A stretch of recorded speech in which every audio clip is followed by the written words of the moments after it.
Corona ಕಾಯಿಲೆ ಇವತ್ತಿಂದಲ್ಲ, ಇದು ಮೊದಲಿಂದ ಇರೋದೇ. ಗಂಟ್ಲು ಬೇನೆ ಅಂತ ಕರಿತಾ ಇದ್ರು ಹಿಂದೆ. ಗಂಟ್ಲು ಹಿಡ್ಕೊಳ್ತದೆ, ಉಸಿರಾಡೋಕ್ಕಾಗಲ್ಲ, ಮನುಷ್ಯ ಸತ್ತು ಹೋಗ್ತಾನೆ. ಯಾತ್ರಿಂದ ಇವತ್ತು ಮನೆಯಲ್ಲಿ ನೋಡ್ರಿ, ನೀವು ಅಡುಗೆ ಮಾಡ್ತೀರಿ, ಅಡುಗೆ ಮನೆ ಸ್ವಚ್ಛ ಇರ್ತದೆ. ಸ್ನಾನ ಮಾಡ್ತೀರಿ, ಸ್ನಾನದ ಮನೆ ಸ್ವಚ್ಛವಾಗಿರ್ತದೆ. ಊಟ ಮಾಡ್ತೀರಿ, ಊಟದ ಮನೆ ಸ್ವಚ್ಛವಾಗಿರ್ತದೆ. ಅಡುಗೆ ಮಾಡ್ತಾರೆ, ಪಾತ್ರೆ ತೊಳಿತಾರೆ, ತಿಕ್ತಾರೆ, ಸ್ವಚ್ಛವಾಗಿರ್ತಾರೆ. ಆಮೇಲೆ ಊಟ ಕೂತ್ಕೊಂಡು ಊಟ ಮಾಡ್ತಾರೆ, ಕ್ಲೀನಾಗಿರ್ತಾರೆ. ಅಂದರೆ ಸ್ವಚ್ಛತೆಗೆ ಬಹಳ ಮಹತ್ವ ಬಂತು. ಹೊರಗಿಂದ ಬಂದ್ರಿ, ಕೈ ಕಾಲು ತೊಳೆದೇ ಒಳಗೆ ಹೋಗಲ್ಲ, ಚಪ್ಪಲಿಯನ್ನು ಹೊರಗೆ ಬಿಟ್ರಿ, ಒಂದು ಕಾಫಿ ಕುಡಿದ್ರಿ, ನೀರು ಕುಡಿದ್ರಿ, ಕಪ್ಪಿಟ್ಟು ಕೈ ತಗೊಳ್ತಾ ಇದ್ರಿ. ಇದನ್ನು ಮಡಿವಂತಿಕೆ ಅಂತ ಕರೆದ್ರು. ಮಡಿವಂತಿಕೆ ಅನ್ನತಕ್ಕಂಥದ್ದು ಆರೋಗ್ಯದ ಒಂದು ಸಂಕೇತ. ಆಚಾರ ಅಂದ್ರೆ ಆರೋಗ್ಯ ಅಂತ. ಇವತ್ತೇನಾಗಿದೆ, ಅಡುಗೆ ಮನೆ ಒಳಗೆ ಚಪ್ಪಲಿ ಹಾಕ್ಕೊಂಡೆ ಅಡುಗೆ ಮಾಡ್ತಾರೆ. ನೀವು ಡೈನಿಂಗ್ ಹಾಲಿಗೆ ಚಪ್ಪಲಿ ಹಾಕ್ಕೊಂಡೆ ಹೋಗ್ತೀರಾ. ಊಟ ಮಾಡಬೇಕಾದ್ರೂ ಕೂತ್ಕೊಂಡೆ ಟೇಬಲ್ ಮ್ಯಾಗ ಊಟ ಮಾಡ್ತೀರಾ. ಸ್ನಾನಕ್ಕೂ ಅವ್ಯವಸ್ಥೆ ಆಗಿದೆ. ಹೀಗಾಗಿ ಮನುಷ್ಯ ಸ್ವಚ್ಛತೆಯನ್ನು ಕಳ್ಕೊಂಡ. ಎಲ್ಲ ಕಡೆ ಅವನು ಸ್ವಚ್ಛತೆಯನ್ನು ಕಳ್ಕೊಂಡಿದ್ದಾನೆ. ಊಟ ಮಾಡೋಕ್ಕೂ ಟೈಮ್ ಇಲ್ಲ, ಸ್ನಾನ ಮಾಡೋಕ್ಕೂ ಟೈಮ್ ಇಲ್ಲ, ಧ್ಯಾನ ಮಾಡೋಕ್ಕೂ ಟೈಮ್ ಇಲ್ಲ. ಹೀಗಾಗಿ ಇದ್ದಾಗ ವ್ಯಾಧಿಗಳು ಅವನಿಗೆ ಬೆನ್ನ ಹತ್ತಿದ್ವು. ಈ ಕೊರೋನಾದಿಂದ ಯಾರೂ ಸಾಯಲ್ಲ. ಕೊರೋನಾಕ್ಕೆ ಅದರ ಅವಶ್ಯಕತೆ ಇಲ್ಲ. ಕೊರೋನಾ ಗಾಳಿ ಮಾಧ್ಯಮವಾದರೂ ಕೊರೋನಾ ತೂಕವಾಗಿರುತ್ತೆ. ಇವರು 1 ಗ್ರಾಮ್ ಕೊರೋನಾ, ಇದ್ರ ತೂಕ 1 ಗ್ರಾಮು, ಅರ್ಧ ಗ್ರಾಮು. ಜಗತ್ತಿನ 800 ಕೋಟಿಯನ್ನು ಎದುರಿಸಿದ್ರು ನೋಡ್ರಿ. ಇದ್ರ ತೂಕ ಎಷ್ಟು? ಒಂದು ಅರ್ಧ ಗ್ರಾಮ್. ಡಾಕ್ಟ್ರ್ ಇಲ್ಲೇ ಕೂತಾರೆ, ಕೇಳಿ. ಅದು ಎಲ್ಲಿಂದ ಬರುತ್ತೆ? ಕೆಮ್ಮಿದರೆ, ಕೆಕ್ಕಿಸಿದರೆ, ಉಗಿದ್ರೆ ಅದು ಭೂಮಿಗೆ ಬೀಳ್ತದೆ. ಅದನ್ನು ಗಾಳಿಯ ಮುಖಾಂತರ ನಮಗೆ ಸೇರ್ತದೆ.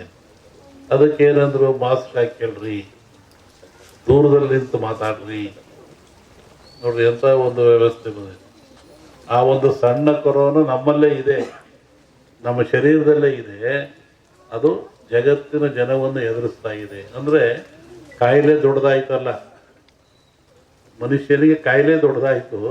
ಮನುಷ್ಯ ಭ್ರಾಂತಿಗೊಳಗಾಗಿ, ಭೀತಿಗೊಳಗಾಗಿ ಸಾವನ್ನು ಕಾಣ್ತಾ ಬಂದ. ಇದಕ್ಕೆ ಇವತ್ತು ಮದ್ದು ಸಿಕ್ಕಿಲ್ಲ.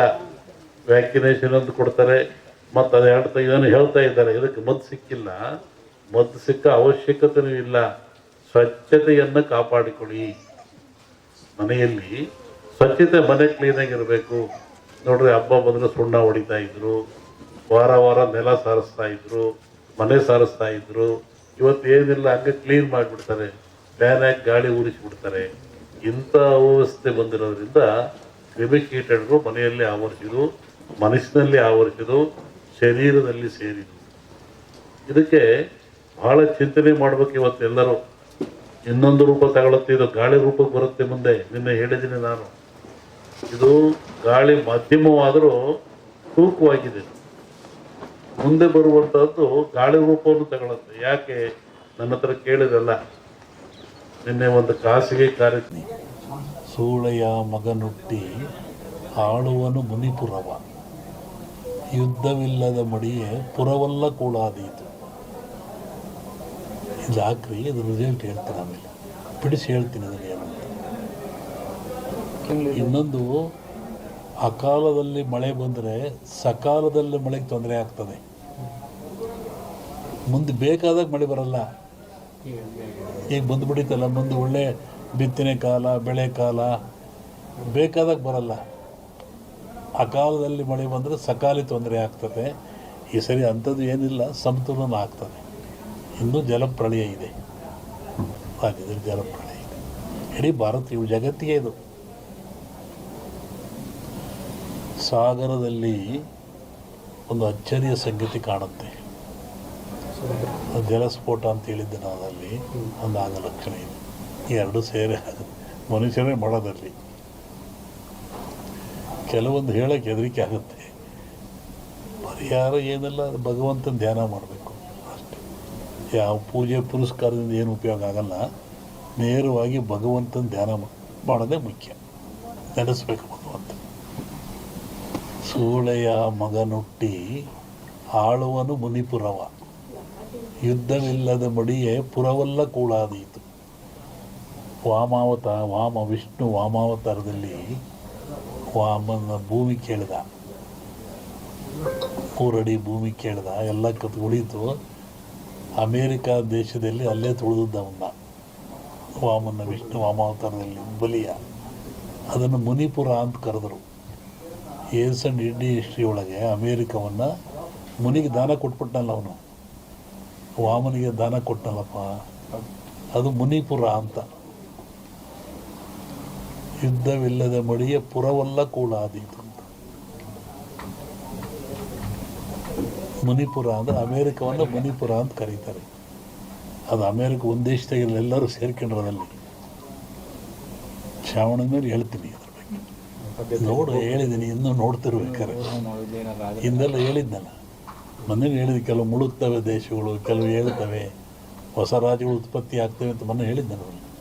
ಮತ್ತು ಮದ್ದಿಲ್ಲದ ಕಾಯಿಲೆ ಬರುತ್ತೆ, 5 ವರ್ಷ ಇರುತ್ತೆ ಕಾಯಿಲೆ ಅದು. ಮತ್ತು ಕೊರೋನಾ ಬಂತು, ಇದು ಇನ್ನೊಂದು ರೂಪವನ್ನು ತಾಳುತ್ತೆ. ಆದರೆ ಸಾವು ನೋವು ಕಮ್ಮಿ, ಕಾಯಿಲೆ ಮಾತ್ರ ಈ ಸಂವತ್ಸರದಲ್ಲಿದೆ. ಹೊಸ ರೋಗ ಉತ್ಪತ್ತಿಯಾಗಿ ಉಸಿರಿಗೆ ಸಂಬಂಧಪಟ್ಟದ್ದು, ಜನ ಆ ಥರ ಸಾಯ್ತಾರೆ. ಆಗ ಭೂಮಿ ಹೇಳಿದ, ಭೂಮಿ ಗುಡ್ಡ ಬಿಡಿ ಉಳ್ತವೆ ಅಂತ ಹೇಳಿದ್ದ ನಾನು. ಬೆರೆಯುತ್ತೆ, ಉಳುತ್ತವೆ. ಸಮುದ್ರ ಜಲಬಾಧೆ ಜನಸಂಖ್ಯೆ ವಿಪ್ಲವ ಆಗೋ ಲಕ್ಷಣ ಇದೆ. ನಾನು ಮೊದಲೇ ಹೇಳಿದ್ದ, ಯುದ್ಧಗಳಾಗ್ತದೆ, ಜಲಪ್ರಳಯವಾಗ್ತದೆ, ವಾಯುಪ್ರಳಯ ಆಗ್ತದೆ, ಭೂಪ್ರಳಯವಾಗ್ತದೆ, ಎಲ್ಲ ಜನ ಸಾಯ್ತಾರೆ, ಆಕ್ರಮಣ ಹೆಚ್ಚಾಗ್ತವೆ, ಮೇಘ ಸ್ಫೋಟ ಆಗ್ತದೆ ಅಂತ ಹೇಳಿದ್ದೆ ನಾನು.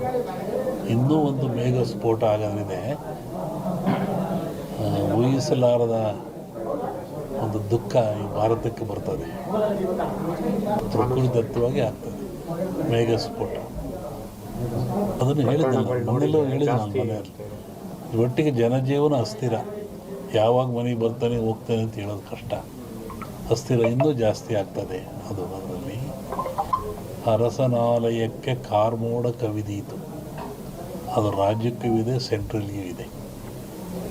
ಹಿಂದೆ ಹೇಳಿದ್ದು 2-3 ಜನ ಪ್ರೈಮ್ ಮಿನಿಸ್ಟರ್ ಕೊಲೆ ಆಗ್ತಾರೆ, ಸಾಯ್ತಾರೆ ಅಂತ. ಅದು ಅದಕ್ಕೆ ಸಂಕ್ರಾಂತಿ ಮೇಲೆ ರಾಜಕೀಯ ವಿಪ್ಲವ ಆಗೋ ಲಕ್ಷಣ ಇದೆ. ನಾನು ಮೊದಲೇ ಹೇಳಿದ್ದ, ಯುದ್ಧಗಳಾಗ್ತದೆ, ಜಲಪ್ರಳಯವಾಗ್ತದೆ, ವಾಯುಪ್ರಳಯ ಆಗ್ತದೆ, ಭೂಪ್ರಳಯವಾಗ್ತದೆ, ಎಲ್ಲ ಜನ ಸಾಯ್ತಾರೆ, ಆಕ್ರಮಣ ಹೆಚ್ಚಾಗ್ತವೆ. ಇನ್ನೂ ಜಲಪ್ರಳಯ ಇದೆ, ರಾಜ್ಯದಲ್ಲಿ ಜಲಪ್ರಳಯ ಇದೆ. ಇಡೀ ಭಾರತ, ಜಗತ್ತಿಗೆ